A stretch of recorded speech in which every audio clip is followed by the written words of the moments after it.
Hey everyone, this is Mike, and today we're going to talk about ACT and FFlogs. The main reason why I wanted to revisit the topic is because every now and then when I'm streaming, there will be someone in the chat asking why I don't run ACT or why I have it hidden from the stream. Now, first of all, I never bothered setting up a good overlay for streaming purposes with ACT incorporated in that because screen cap kinda sucks and I don't want to use that. And if I'm using game capture, which is what I use normally when I'm streaming, then I need to have a separate thing installed for ACT to show up over there. And it's just more trouble than I care about because I don't think having ACT on stream would make for a better stream. And also, I just don't run ACT that often.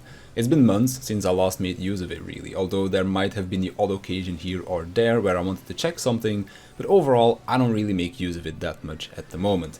Might change a little bit though in the coming weeks now that I'm learning how to play healer in Savage, and it's because of that I wanted to talk about ACT and FFlogs again, and what I think are some of the positives about it and also some of the negatives, which is why myself and my group haven't really been using it for quite some time. So let's get started with the good stuff. Combination of ACT and then later uploading the logs to FFlogs is able to give you a wealth of information. In my current situation, for example, I'm able to check the logs after we're done to see how I am working together with my co-healer. Sometimes I feel like I let him take care of too much, or sometimes I feel like I'm healing way too much, and thus being able to check afterwards can give a better picture of that, because I would like to improve as a healer and want to be able to heal efficiently alongside my co-healer, so looking at how much each of us healed during the fights is able to give me a clearer picture about if I should heal more or maybe let my co-healer also take care of some more of the burden, because after all, Final Fantasy XIV is a team game and I would like to work together with my co-healer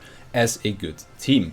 Doesn't stop there though. If you're playing a tank or a DPS, for example, you could always throw the log into XIV analysis and maybe get some more insight in where things might have gone wrong with your rotation or certain points in the fight where you could do better. It's not always 100% accurate, but it can give you an idea of what you could work on to improve yourself. Now, I know that not everyone cares about improvement, but if you're a Savage Raider, then I would like to imagine that most people would like to get better, and this is another way for you to learn and to also improve yourself. And that's just scratching the surface. There is so much more to find if you know where to look. Another thing that ACT did for my group back in Eden's First, the previous raid tier, was that it helped us clear E8 Savage or Shiva. At the time, a friend of mine had joined the static, but he had never raided on DPS before. He'd always been a healer main. So while he was good enough to clear the first 3 fights, the DPS check on Shiva was too tight for us to make it. So because of ACT, we were able to see that my friend was underperforming. We took a break, and during that break, another one of our static members sat together with him to correct some of the mistakes that he was making, teach him some more intricacies about the job that he was playing. My friend then practiced a bit and we were able to clear the fight in a few pulls after we came back from our break. And if we didn't have ACT to show us what was going wrong, we would not have known where the problem was with our DPS. Now, of course, I know that this is a situation that does not apply to most people that are watching this video, but even if you're in a more mid-core static, it can be very helpful to know which of your members are struggling to keep up so that you can help them out. So those are a few of the good things about ACT and FFlogs, but it's not all good, unfortunately enough. ACT is a very easy way to get toxic.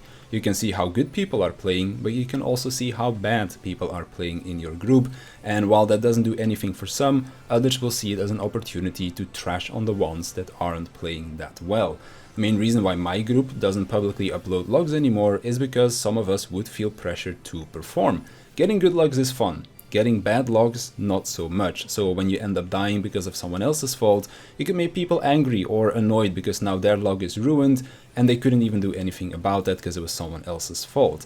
On the other hand, some people might start playing more risky or greedy because they are chasing that 99th percentile, and because my group just wants to do re-clears, play it safe, go for the clear style, we decided not to upload our logs anymore to go against any of these things from happening, because why be greedy about your DPS when there is no log to show for it anyways?